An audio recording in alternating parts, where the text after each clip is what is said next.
Welcome back, folks, to Support Together for Your Couple podcast. This is season 3, episode 5. I am your host, Mrs. O, and on my left, I have Mrs. Una Mary Lallard. I know I'm not used to sitting over here. We're just a wee twosome tonight. Well, we've got the bitch. We've the special guest. We have no Jam Jam today. Jam Jam is in the office looking after some of our noise. Yeah. So you have got me and Una Mary. In the house. Today we're going to talk about it. Yes, we are. Our special guest. It's actually, yes. Well, suppose we'll do a wee catch up in it. Right. The last time me and you were behind 2 microphones Uh-huh. was in the stage in Lewis. It was indeed. Under by bright lights. Under very bright In lights. front of many, many eyes. Many eyeballs. It was brilliant night. It was a really great night. Great buzz, great atmosphere from everyone, which really made it for us. Do you know how much money we raised? Yes, we raised £11,230. Amazing. That's every ticket that we sold went straight back in to Support Together, and every raffle ticket that was sold. So we're so grateful. A few donations in there as well. Thank God all our sponsor money that we got was able to cover all the overheads. Yeah. And everybody, I think everybody went home and had a good night. Everybody went home smiling, and there was definitely a lot of laughs and banter. Oh, definitely banter and laughs, but I think too people went away knowing a wee bit more about the Support Together. And you know what was lovely? Just seeing the mummies go there also, and they felt so proud, and wearing the lanyards, and people asking, are you part of the charity? And often them speaking outside their own family circle and telling people, yeah, I am, and I'm living with postnatal anxiety at the moment because of the birth of my child. Yeah. And that's the feedback. The feedback from our mums, they felt. Yeah, the feedback from our mums is a different level. The mummies definitely are standing taller and shining brighter from that event. And I suppose we're breaking down the stigma and we're helping them. And I suppose the 3 of us on the stage that night, and along with Sarita, we're providing hope for the mummies. Oh, that's what it is about. That's why we're doing what we're doing. You know, it's not easy on anybody to share a bit of self. No. Like Serena shared a bit of her story, and we'd be interested in even hearing more of Serena's story. Because she's a mummy too, and there's struggles in there, and you know, Not all rosy in the garden. no, and there is wonderful times as well. But you know, definitely is. But when you have your tribe around you and you're educated, and you're not afraid to use your voice, say I'm just not doing good today. That takes away the power of the bitch. Oh, without a shadow of a doubt. So our third Our third speaker and our third guest, we're not going to give her much of a voice today, is herself. We're calling her herself. It is the bitch. Yeah. Postnatal. Una Mary Leonard. Okay. Tell me a wee bit about the background of this character. I suppose it is something that we looked at years and years ago. Brenda, my sister, who's the co-founder, we were looking at that there was no really good leaflets out there, no real educational stuff that we could, herself and my family could read upon to make them understand postnatal depression. To be able to help you. Yeah. Mhm. And we also noticed in the bounty packs, way back then, the bounty pack, I loved and loved my bounty pack, but we don't hear much about it now. But that time it was massive. You really were so proud to walk out with your bounty pack because like, I'm pregnant. And then you get all your wee goodies. All the wee goodies and stuff. So there was nothing in it to say about antenatal or postnatal depression and anxiety. So it was about everything else. So we thought, you know what? Let's look at creating a leaflet. Of course, when me and her get together, it's just not your basic leaflet. Wee bit creative. Aye, we're definitely got creativity running through the veins. There's no doubt about it. And we wanted to create an illustration. Mm-hmm. So a local lad painted it first, Barry. And from that, then we started looking at what could we call this character? And what is it? What are we going to put in this leaflet? So we made it like a storybook because we do look at. It's a fairy tale. You think it's going to be going to get pregnant, going to have a baby, and it's going to be happy ever after. I know. I was so worried about my pram, my car seat, my cockles, the bottles, or my breastfeeding, all of that stuff. And I never really looked at I never thought of the after. So I suppose motherhood, parenthood is definitely a marketing industries like their golden pot. They make a lot of money through it. So it's about that, that fairy tale. So we wanted something that people took pride in, and somebody would lift the leaflet up and they would go, "Do you know what? Oh, I get that. I understand that." So we created like a storybook, and we put it into the bounty pack. And we did a big fundraiser way back then, and because of the money we fundraised, that's what we were able to do. It's put it in the bounty pack in Northern Ireland. So that was big for us. I'm on about that's years and years ago. But the leaflet hasn't went out of date. It's still there. It's still very relevant. Now we did forget the leaflet the day. Too busy doing some of our acting roles and videoing before we did. We're meant to take the leaflet, but we will have it in future sitting here. But if anybody ever wants a leaflet, contact into us. The NHS and stuff often would ask for our leaflets because it's wrote for mummies by mummies. And that's the difference, really and truly. So there's where the character came from, because when you're in the middle of the darkness and you're in the middle of losing your ass hit, and you feel you are the worst mother in the world, you often don't hear words, or the words you pick up are the negative words. Do you know, where that negative we're on the dark side, and we're definitely not thinking of solutions. We're problems. Everything's a problem. Everything's a problem. So we wanted to create a visual. Yeah. And that's what we done. Now this wee creature here, it is battered and bruised and wrecked. Yeah. And we have another one in the office. We'll probably look at getting that more. We'll work on that again and maybe change it a wee bit. Because we are evolving. And so is it. Yeah. Evolving. But she was created like that because she's looking at me. It's looking at me. She's looking at me. And she's looking at Juice. She's got her eyes. She's everywhere. And so there's where we needed a character. And I suppose why we're bringing it here today is the terminology around it, the story behind it, but also how you can look at that, I suppose, that character and how it can help yourself when you're sitting in that dark state of mind. Well, it was definitely in my house. Oh, aye. And a lot of our mummies that come into us I don't know what the word is. They know it. They can relate to it. Some of them are quite angry with it. You know, you can, and I remember speaking to you in days. I said it's here today, or I was afraid of it coming back. So I know for me what she means, and I know for all of our mummies, but I'm not it. No.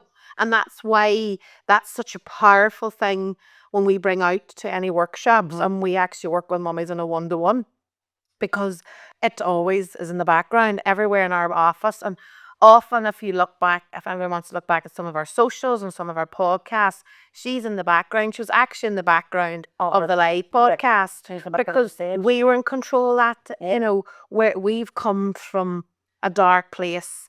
And like being a mummy, and I wanted to embrace motherhood so much, and this illness took away a lot of these magical moments and robbed me and my husband of time that that we should have been in the baby bubble. But we weren't. I was in a baby nightmare and worrying and anxiety, but because of my character and because of, I suppose, I am a socially, emotionally intelligent person, but I'm also very empathetic and kind and considerate, and often would have put others in front of my needs. So she's seen that. Oh, it was like, whoa, I'm going to have a party with it. Oh, I went home to her house. It was at home before I probably got home. Yeah. And we have to understand it appears antenatally also as well, and could disappear. Yes.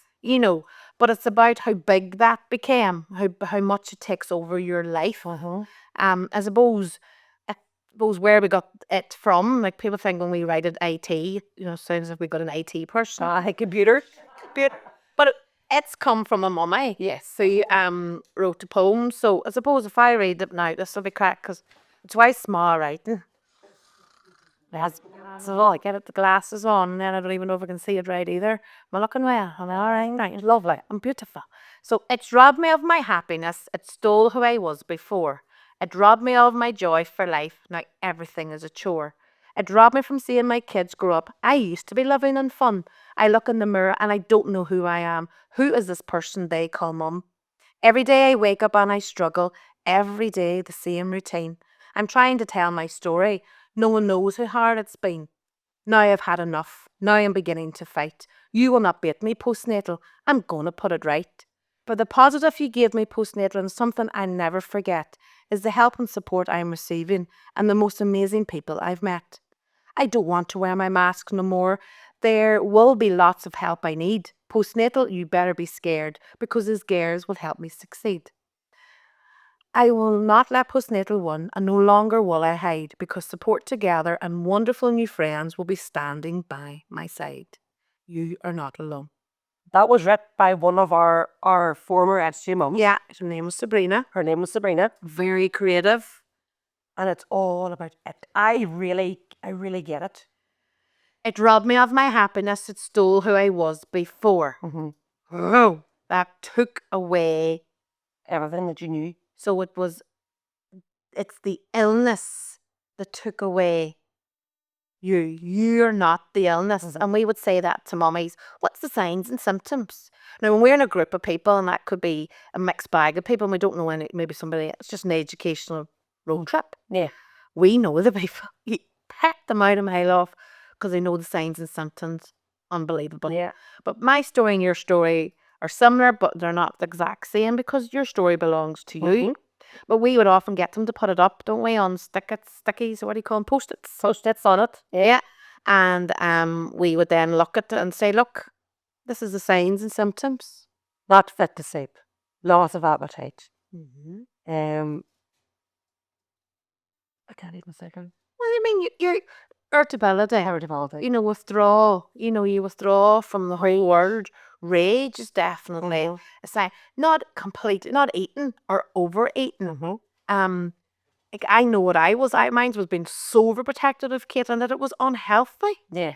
Do you know, nobody could mind her, not allowing yourself to switch off. And I suppose if we go back till our live podcast, whereas Serena had said to us that her symptoms were like physical symptoms, where she had the sore head and the lights in her eyes. She actually felt like she was taking something and she was going to die. I would adore that's where it comes in the body. The body holds it. But it didn't have to be internal symptoms for her. Everybody's different. Everybody's symptoms it's going to be different. I suppose when you think of Serena didn't know what was wrong with her. So you let it go that far to the body's going, I can't take Or and all the shit is just bubbling and boiling and it's about to erupt. So one thing that we even do with mummies is often us trying to get the mummy to release her pain first in order for her to heal. You have to be heard, don't you? So if you know you've had it, God, I have the signs and symptoms. I've got postnatal depression. No wonder I'm feeling this way. Yeah. I'm not the illness. I'm still Una. Yeah. Yeah, and maybe buried deep in here, I'm hidden away from who I once was. But why does it be that we have to wait till our body is absolutely roaring at it? Why don't we listen to it when it's whispers? Yeah. So it's back to lack of education. It's because we didn't know. Hadn't a clue. So you're waiting. I remember one time, the headaches, the boil in my blood, my skin rising and me scratching it and nearly pulling it apart. My internals was boiling. My body was telling me, Una, you just stop here. Listen here, listen. I didn't listen till it way down when I was noticing myself not sleeping well or how I reacted. And we often talk about paranoia, and all of that. Didn't, no, I'll saunter on, sure, just get on with it. See that bloody line. That line creates more toxin. It's like a cancer. Feeds the illness, Ciara. Feeds it. It fucking loves. People say, she just get on with it. I had that there, but I just got on with it. Yeah, I had to just get on with We it. can't just get on with it. No, it's about allowing yourself. And we talk about the Coke bottle, shaking it. And if you keep shaking, that's your emotions. Or if you have these emotions or these experiences and you don't release as soon as you open it, it's just going to go. Explode. Yeah. And back till it's not about, we always say, crying over spilt milk or the child's nappy or the child freaking nappy leaked or God almighty, the child won't sleep. It's not, that's where you crack, that's the point. That's the breaking point. Yeah. It's about the whole other background story. Why that you've ignored for so long. Completely. So the whole idea of creating a character is that mummies then can and mums and husbands and friends, the community, and this can be used relating to cancer, Crohn's disease, diabetes, anything, anything. Grief, bereavement, and often mummies are grieving the version of them, the version of their old version of self. When they enter into motherhood. So that's the wonderful thing. It doesn't just have to be used for postnatal depression or perinatal, trauma. Yeah. Jesus, so what we would often say is, with me, and I know with yourself, it overpowered me. It completely and utterly had me hook, line, and sinker. How do you suppose? Hook, line, and sinker. Hook, line, and sinker. So it definitely had me to itself. That it became my friend. Yeah. So I ended up allowing myself to stay in the pool of S-hit. A very unhealthy, toxin place. Because going out was too overwhelming. Letting people into my home was too overwhelming. Eating the right stuff, couldn't be bothered. No time, no energy. Yeah, sleeping, what's the bloody point? Sure, the Wayne's going to wake up. It needs me. I need to be there. I'm the only one can do it. Yeah. And then there's that, that people will feel that they have no connection to the baby. And that is real. That is real. But that's also it. And I realized that I give it my identity. I give it the keys to me. Onto your house. To my life, yeah. And allowed it to be a predator. Yeah. That it was hanging about. And I often think of that when I start off and Ciara feeling a wee bit overwhelmed. And I mean overwhelmed in the state of mind that sometimes I'm feeling panic attacks maybe come on, or I'm not brave, just have lost sense of self. I go back to that illustration that it's trying to take over my life. No, I have control. I gain control. I do what you did management. Yeah. What's wrong, Una?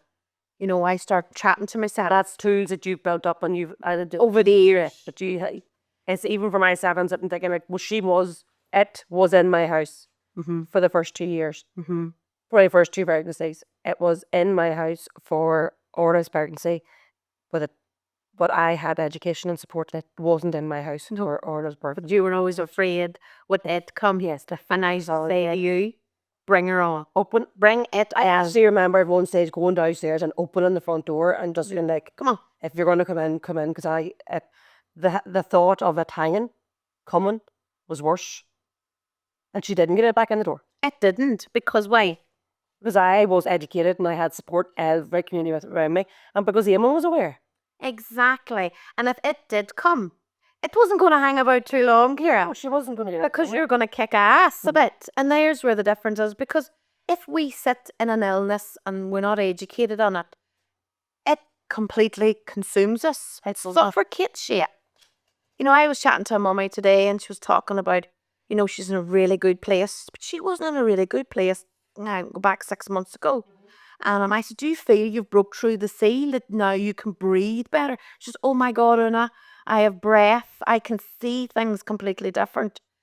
If she didn't identify, I didn't have any idea what her signs and symptoms were. And that she reached out very quick to support together. And that was because of our leaflet. Yeah, she's seen the leaflet. The leaflet's been hovering about, and a friend of hers kept it because it was too good to throw away. And like, there you go. There's an example of paying attention, putting good time, resources, and it being lived experience. Yeah. That's our unique selling point. But even I know for me and my leaflet, I was able to hand the leaflet to Eamon and say, take a read over that. And I didn't have to use my words because at times I didn't have my words. He was able to read it and understand and say, well, you know what? Is that the way you feel today? And it would have been the washing machine. Yeah. Oh, yeah. Yeah. Spin. And whenever I was telling him, like, my head's a spin, there's too much going on, I can't think shit. What's wrong with you today? There's always something wrong with me. And there was a list that into my article with me. Really? I didn't, there was no, there was, yes, there was stuff going on, but I just needed to take a step back and took a coup myself. But I couldn't start telling him everything, so I was able to, he had the leaflet and he was able to understand. Yeah. I suppose that helped me to understand so I could be understood. And that's what it is, I suppose, for mummy. Yes, and like, even mummies are going, and I love it saying, you know, shovel aware. Shovel ready, they know it. Shovel ready to the doctor. And I think I've got postnatal depression. Why is that? Because this, and this, and this. I mean, that's them go nearly seeing that it is about to consume them and take over their lives. They're a wee bit of control. Self-management, and they're going to hold on here.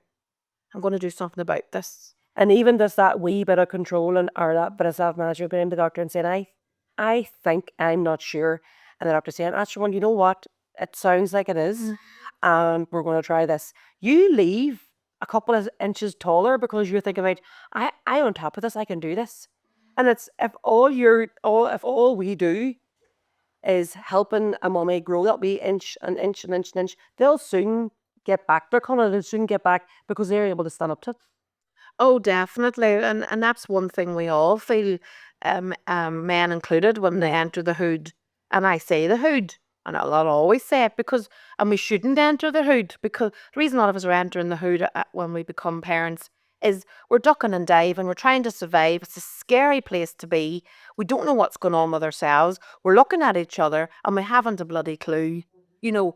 And a lot of women are carrying a lot of, and men, of course, but a lot of women are carrying a lot of that cognitive mental load that's been even handed to us from generations down. So you're going in already with this big bloody weight on you, that the expectation of what you have to do.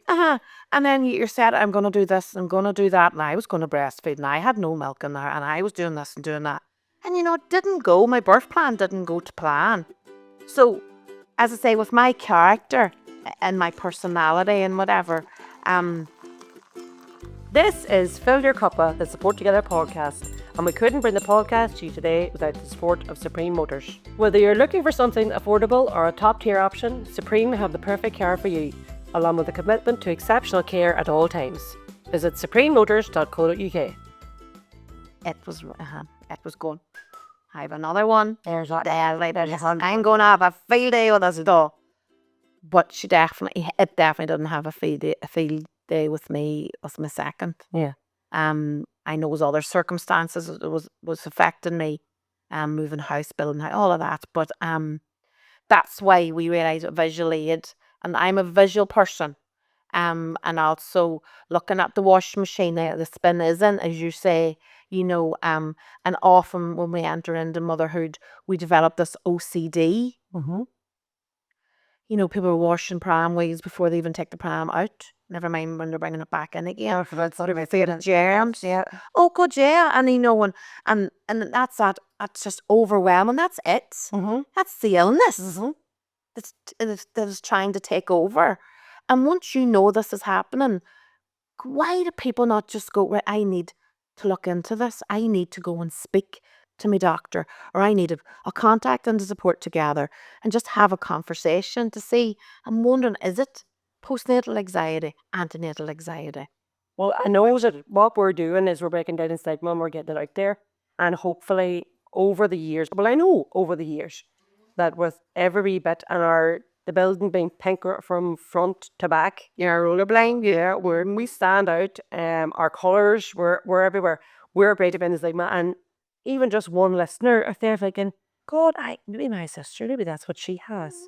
Maybe that is why she's a wee bit OCD, and you know, she doesn't mind me holding it. It actually I'm allowed to hold the child, but maybe she's just, it's whatever's going on inside her.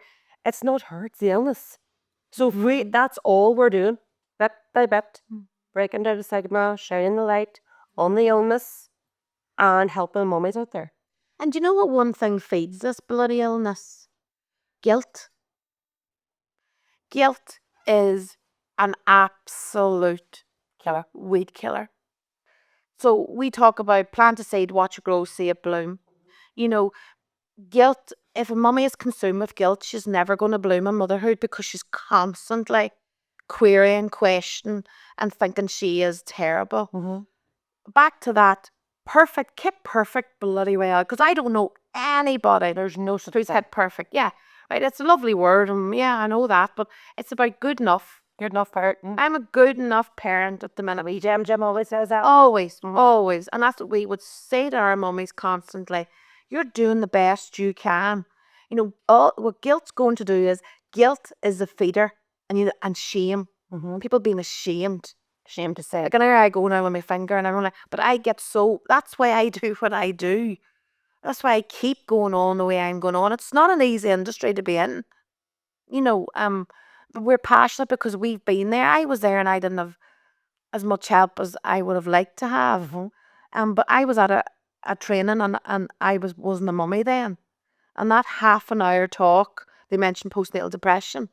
That was the seed I planted for you. whenever I became ill, because I never went to the doctor. And I realised I'm not well. And I went to the doctor. I must have it. Maybe that's something I was going to say to you. Did you know, or did Mick have a clue? I haven't a clue. No. So Mike would always say, and I can remember him looking at me, at times, and I'm looking at him, and he's afraid to say anything, right? Afraid to say anything. And I'm looking at him, and I'm going, why is he not saying something? The shit and the f and the huh. Like, I get cross and irritable. Does he not care about me? Does he not see I am absolutely drowning?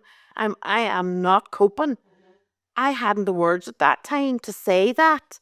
But he says, why? He says, I would have been looking at you going, what the hell is wrong with her now? Garrett, I was level-headed. We wanted to be a parent. We tried hard for this. We brought Kate at home, and my God, what's going on? And so, but he wasn't educated, Ciara.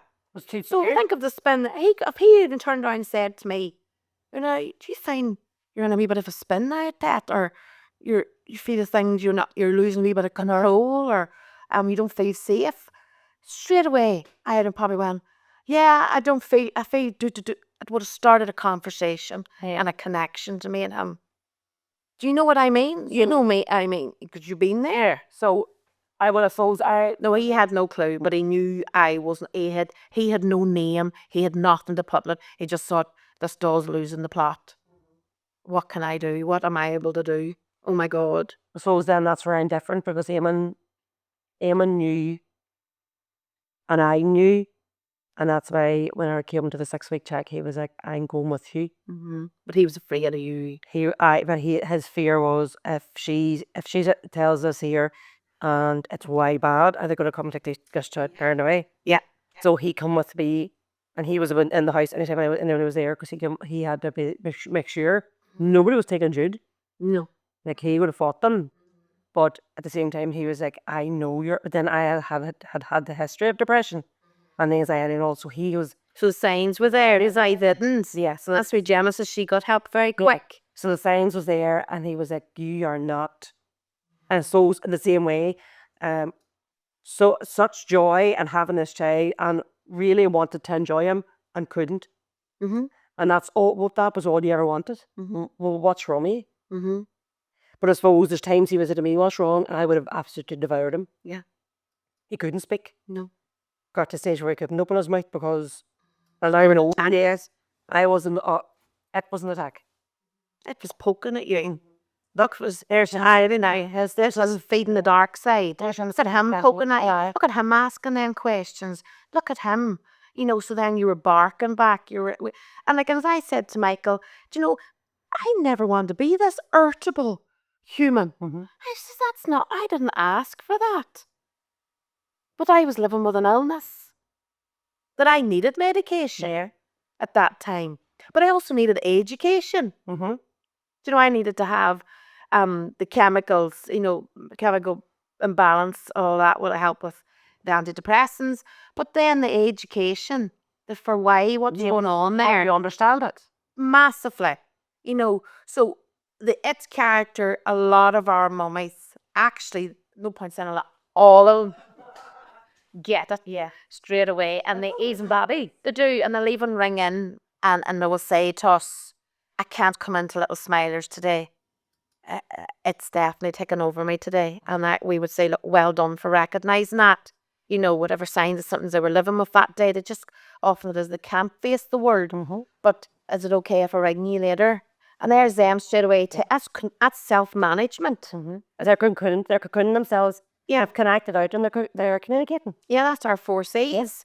So the leaflet, as you talked about the health visitor, that's why we've done, there's a poem done in the leaflet about the health visitor, and we've done research, and like nobody is, like I thought they were going to take my wean away too, we worked with a health visitor, where was I going to bring your wean to? You said, shake your wean's well looked at, what are you on about? But that's In your head. you don't think straight, and the paranoia is just, do you know what I mean? You're just over exaggerating everything. What you see and what you think. I suppose it's kind of like an intrusive thought. But that's what it is. Yes. You can't speak up here and say what you're actually thinking, because they're going to come and they will take that child away. And they won't. No, nobody has, there's nothing on record that a child has been taken off a mummy or daddy due to antenatal and postnatal depression and anxiety. Yes, there's been other things. But not just antenatal and postnatal depression and anxiety. It is actually,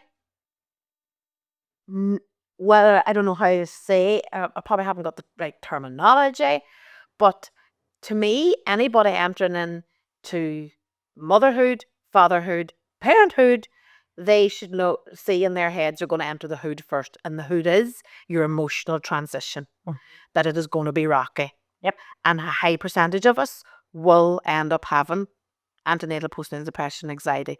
But if we deal with it early, it does not fester. It does not get bigger. It does not take over your life. It does not end up in clinical depression. And down the line, then you realise when you become a granny, and you start feeling these feelings and realise I have postnatal, I had this, I had that. Do you know what I mean? So we all should, whenever somebody's bringing a baby, But that's what our transition. we should have that. There's a transition here, emotional. But we need to be educated for that transition. Big time. So we all should think it could be in our house, but it could be a wee tadate.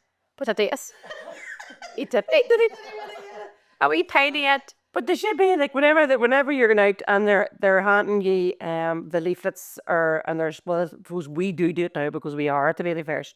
But it's like, oh, come pick your pram and pick your Moses basket. Actually, have you thought about what it's going to be like when you bring this baby home? How your life is going to change, not because you're not going to have an extra seat in the car or you're going to have an extra seat at the table. What's it going to be like? You're actually going to have an extra human being to look after. Of course. That was never Open our kitten or a cat or a bloody budgie or a fish. Yeah, buddies. You know, fish. That the kids don't realise. We're in a holiday. That's a long, long holiday. But that's tough enough. Yeah. You're bringing the life back in, but we also have to remember there's a lot of women do not like being pregnant. Pregnancy is not all this glorified, amazing thing. And we feel we can't talk about it. So yet again, you're holding it in and you're allowing the bubble to start boiling. You're allowing it to go, woohoo, I have another victim. Yeah. We pack our bags, we're going to her. Yeah. And people would turn around and go, that postnatal depression made me stronger. No. I made me stronger. I made me stronger. And I fought the illness. And it's that attitude. Yeah. It's about trying to shift from the dark to the light and look at solutions. And surrounding yourself with people. Could be one or two people. It could be our podcast. It's the people it's the community that your community can only be one or two people. Yeah. But it's who you have around you. Big time. So So there's where that we know we could actually. There was a woman came in one time. I want to know more about it. What kind of shoes does it wear? What does it do? We could do much more with this card. We'd love to do a play. Oh my God. That would be my dream. There's more to come. Oh, there is, and because people are going, I get that. And today it has pinned me down. But by God, I'm going to allow myself to recuperate, regroup, and tomorrow's a new day. Oh, there you go. Tomorrow's a new day. Tomorrow's a new But day. it's nicely on. That brings you nicely on. Do you want to move your wee pike here? I'll move my nanny nice and slowly, because I normally slowly. What? Yeah. Now, bitch. Me? Not you, her. Well, we know what fills It's the bit because that cup, yeah. It's And we're trying our best to keep her cup empty. big time. But Una Mary, Yeah. have you any nice plans to keep your cup filled now over the next couple of weeks? Because it's you're in silly season. Oh, silly seasons and snot season. It's not sneezing. There's 6 snivels. Definitely. Have you any nice plans? Or have you done any nice? Oh, no, I'm going to head away in a wee break. But actually, I graduated. Woohoo! First class. Yeah. So that for me, somebody who's dyslexic and struggles and hated school. I hated the school system. I think it was hard, especially in people who are dyslexic.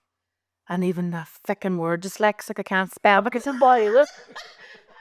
But no, that to stand and receive my certificate and to know there was good people at home watching me, and championing me on, but also the classmates and my tutors there. We were all there for each other. To go back as a mature student isn't easy. There's no point saying it's a walk in the park. But I was lucky I had yous at the office and yous were able to, I'm not saying you didn't slap my face, but yous probably it was hard going. But that's because I had the imposter syndrome. I don't deserve this. And you had that imposter syndrome on Saturday morning. I did. When you had your gown on you and your hat on you. So the guy was lying in the bed in the hat, and I just said to Michael, I'm not going. I don't deserve, I'm not going. And he put his arms around me and he goes, you deserve this, you're going. You've already, and that was that. Back to that probably young girl, like I get emotional, sitting in school, he felt she wasn't for a thing.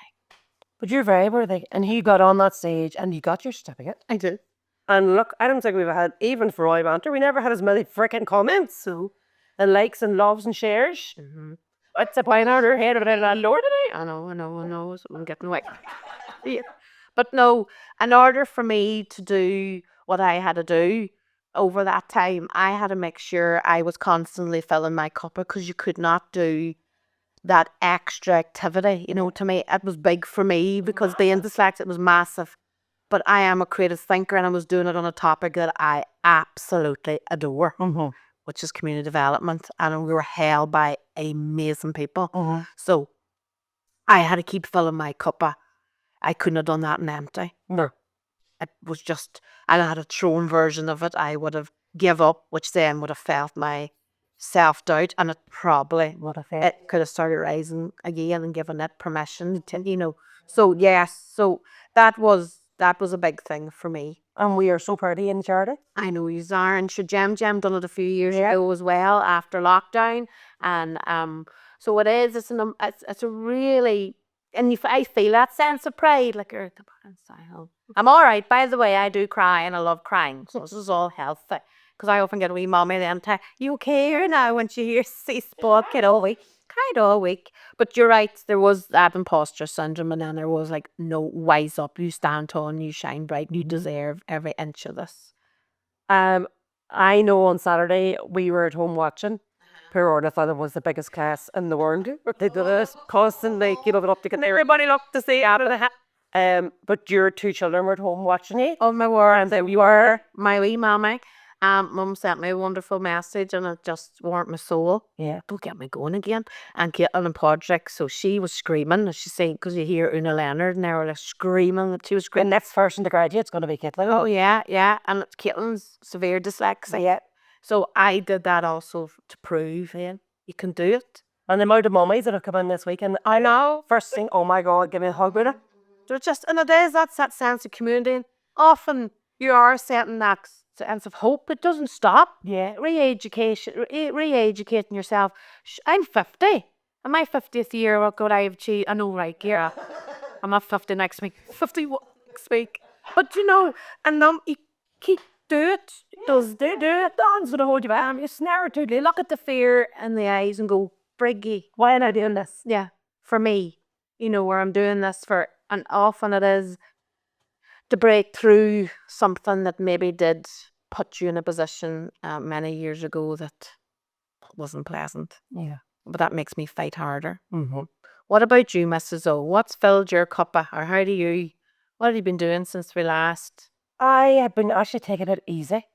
Lovely. Permission to have time out.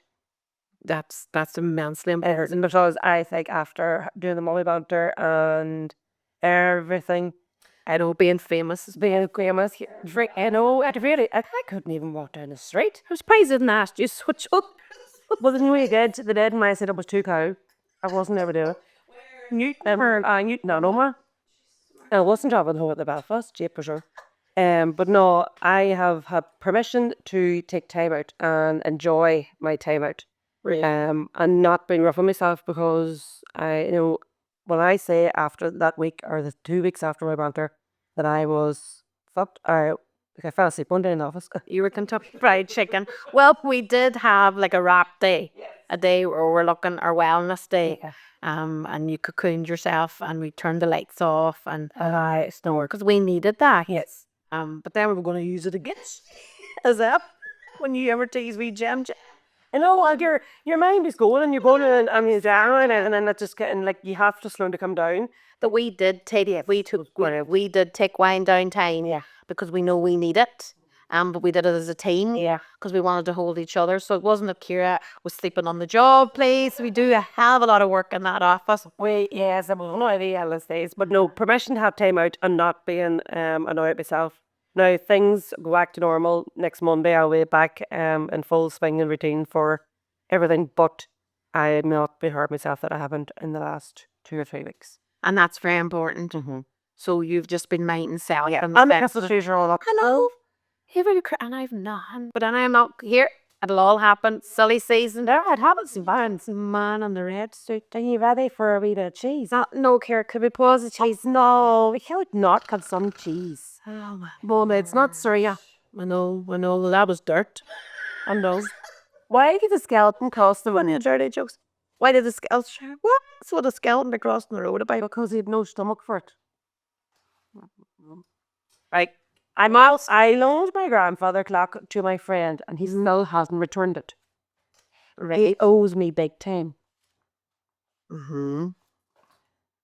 No. What do you call a murderer who has recently exfoliated? This is hilarious. A murderer. We say right. Has recently exfoliated. Exfoliate, right? A smooth criminal. My God, my glass wine. Please. I'm suffering here. If I met Tom Hanks once, he was so rude. I asked for his autograph, and all he wrote was thanks. What's that about? Tom Hanks. Oh.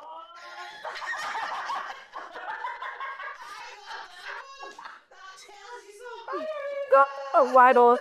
Time to go. It's been a pleasure. Thank you, Una, for being my guest today, and the bitch.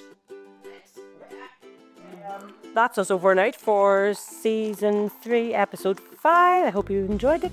And we'll see you next week. Thank you for listening. This was Fill Your Cuppa, the Support Together podcast, with me, Mrs. O, Ciara O'Gowan, my co-hosts Una Leonard and Gemma Casti.